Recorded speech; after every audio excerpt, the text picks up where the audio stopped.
but it's not a 5-minute job.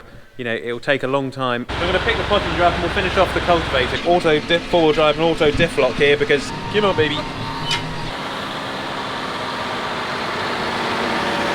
Well, welcome back to the channel and welcome to the machinery shed.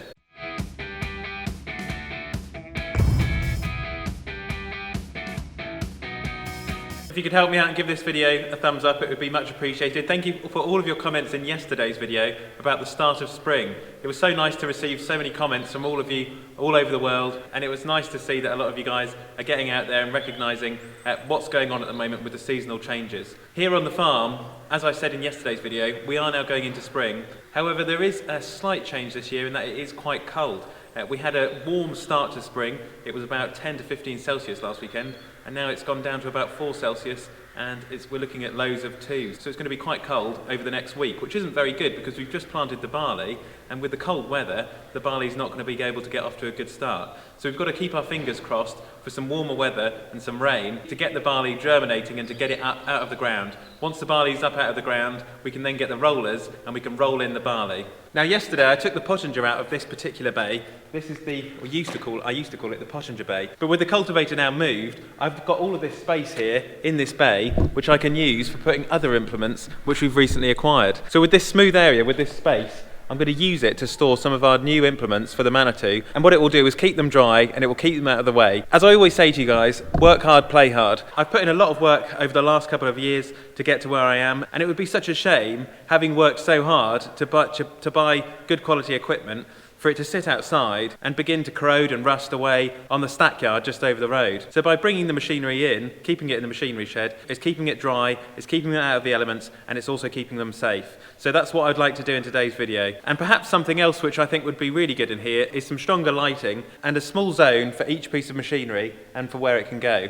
So this bay here can now be for the implements for the Manitou, and we can keep them in here dry. We can come in and out. There's plenty of room here to come in and out of with the Manitou to pick up its implements. Meanwhile, the 135 sits further back, which is going away the day after tomorrow, Monday, and the John Deere sits further back with the Pottinger over there and the weed wipers. They're out of the way, they're being kept dry over there as well, which is really important, and also they're out of the way of the Manitou when the Manitou is coming in and out, and the quad bike and the trailers, for example. So it's important to have a bit of space, a bit of room to be able to manoeuvre.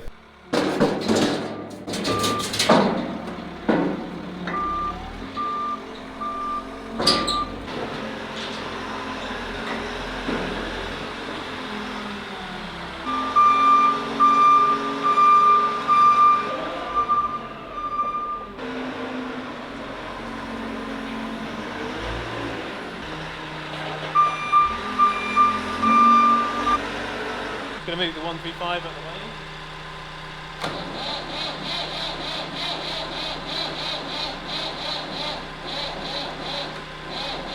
way. It's just a bit too cold for her at the moment, that's all. It is quite cold, but it's not the end of the world as well. Hopefully in a full restoration you'll get a replacement battery. So. She hasn't got too long to wait, as long as I can keep enough charge in the battery until... Because the battery has had it now, it's just so. But yeah, as long as we can start it up on Monday, that's all that matters. It's a shame because it's been pretty good really these last couple of years at starting. Okay.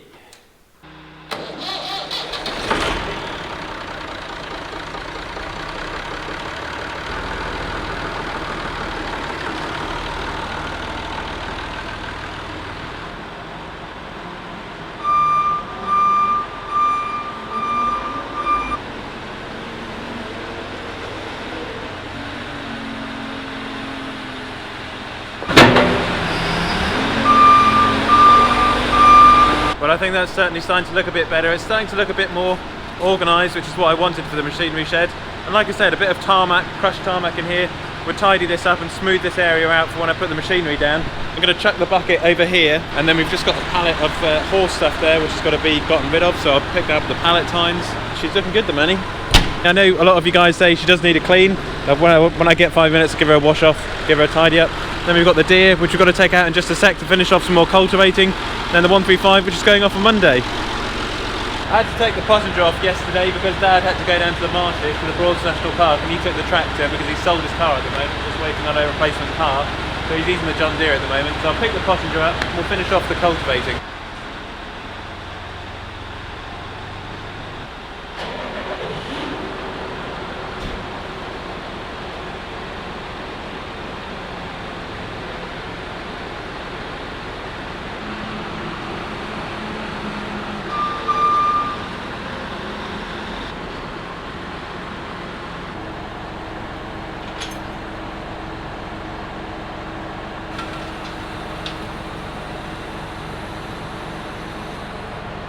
Earlier on today I was doing some cultivating and I've set the packer so that it's got the maximum width of where it can go. It's got maximum variability so that it can put a little bit of pressure if it needs to on the ground at the back, and it works really well. It's actually working down the clods a lot better than it was in yesterday's video, and I hope everyone will be able to see that today in the difference and the change I've made, the adjustments I've made to the packer. I've also adjusted the top link and now it's working really, really good. I think it's probably working the best I've ever had it working, if that makes sense. I've really got it set up and sussed out now. So it just does take a bit of time with some of these things, you know, to get used to them, to understand how they operate, to set the height on the packer, to set the disc heights, and also to set the angles on the cultivators. Oh, we've got picked a bit of rope up earlier on this morning. We were doing some cultivating and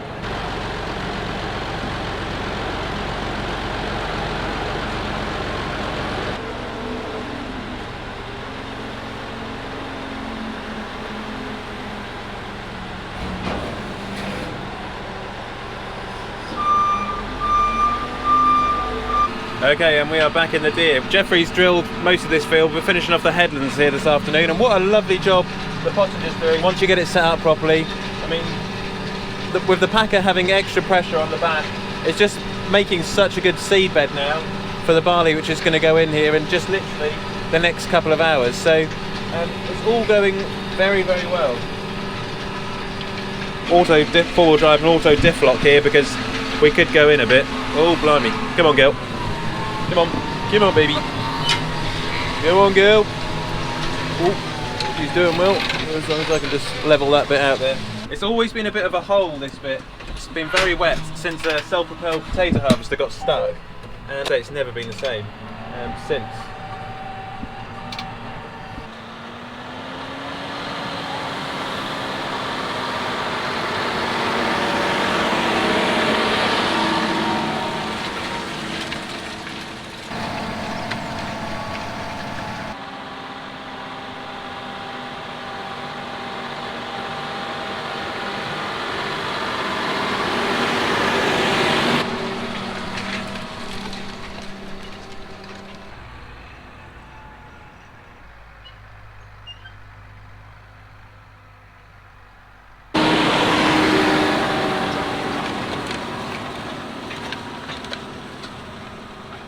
That's the cultivating done on this field, stack yard, and we've also done the cultivating on top field. Jeffrey's now drilling top field. We've also as well got Vicarage field ploughed, cultivated and drilled, and then there's also Hillhouse field, which is due to be cultivated and also drilled as well. So we've still got one more field to do. Jeffrey's finishing off the headlands on top field. We've got these headlands here to finish off. He's just going to drill these in a minute, and then hopefully over the weekend all of the barley, the spring barley on the farm, will have been put in.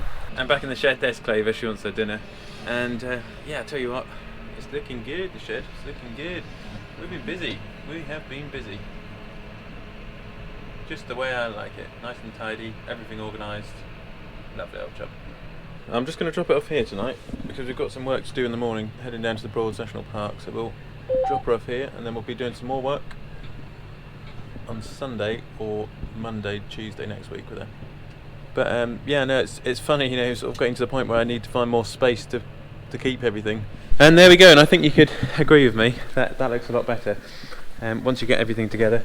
And you know, work hard, go out there, achieve your dreams. All of this equipment, all of this machinery has only been possible through Olly's farm and through my social media enterprise. And it just goes to show, if you put in the work, you can get the rewards over time. But it's not a 5-minute job. You know, it will take a long time, even for me, to be able to get the chipper, to get the muck spreader, to get all of the other things I want to get, and also to run the business I want to run. It's not going to happen overnight. It's going to take a good while, and you know, consistency, persistence, I think always pays off in the end, as long as you put in the work. That is looking much better now in the machinery shed, now that we've tidied it up and gotten everything where we wanted to get it to. We've also as well finished the cultivating today, which was a really great job to get finished. Unfortunately, the weather has turned and it's now gone quite cold, but that's the trouble at this time of the year. Spring seems to have come in like a lion, and perhaps it will go out like a lamb, and we'll probably be in for a colder spring than we originally anticipated. But that's just farming, that's just life, that's just the way it goes. Every year is different. We had a very wet start to this year, and now it's finally started to dry out, but it is cold. That is the only downside. So I think, you know, as a farmer, there's always something to moan about. You can always moan about everything, but actually, at the end of the day, it's pretty good. You know, things are going okay, things are going well. You know, and the thing is, with what I do, I always try and do what I do to the best of my abilities. You know, the cultivating, I try and make sure that I had that posture set up really well so that it did a good job for Jeffrey to come in and drill the rest of the spring barley. And I hope whatever you're up to this weekend, you're enjoying yourself, you're having fun. It's not that long until lockdown ends, which will be great, and then we'll finally be able to get out and meet each other, and I can finally start to organise the Olly's Farm meet and greet, which I've spoken about so many times in the past, and being able to have some meet and greets for the tractor restorations. That would be absolutely fantastic. So there's so much to look forward to, despite everything 2020 and sort of the start of 2021 has thrown at us. But it's looking up now. The rest of 2021 will be a good year, and we'll be looking on for 2022 when things will hopefully begin to drastically improve and get a lot better. So maintain that positive mindset, keep positive, keep pushing forward, whatever it is you're trying to do in life. Thank you very much for watching today's video. And today's video, the subject has been organising the machinery shed and getting everything smart and tidy for where we want. We can now drive in with the Manitou, pick up the implements we need to, and we can get out of there safely without any other equipment being in the way. And also the implements, the machinery is now dry in the shed. So, you know, I work hard to buy machinery, to buy my equipment, and, you know, there's no point buying it unless you don't look after it. It has to be looked after so that it will last a long, long time. I know recently we've been purchasing quite a few bits of kit, but you have to understand it's all for the long term. A lot of the equipment which we purchase, I'm planning to keep for a long, long time, so it has to be looked after and it has to be taken care of properly. Enjoy your weekend, whatever you're up to, and thank you very much for watching today's video, and I will catch you on the next one.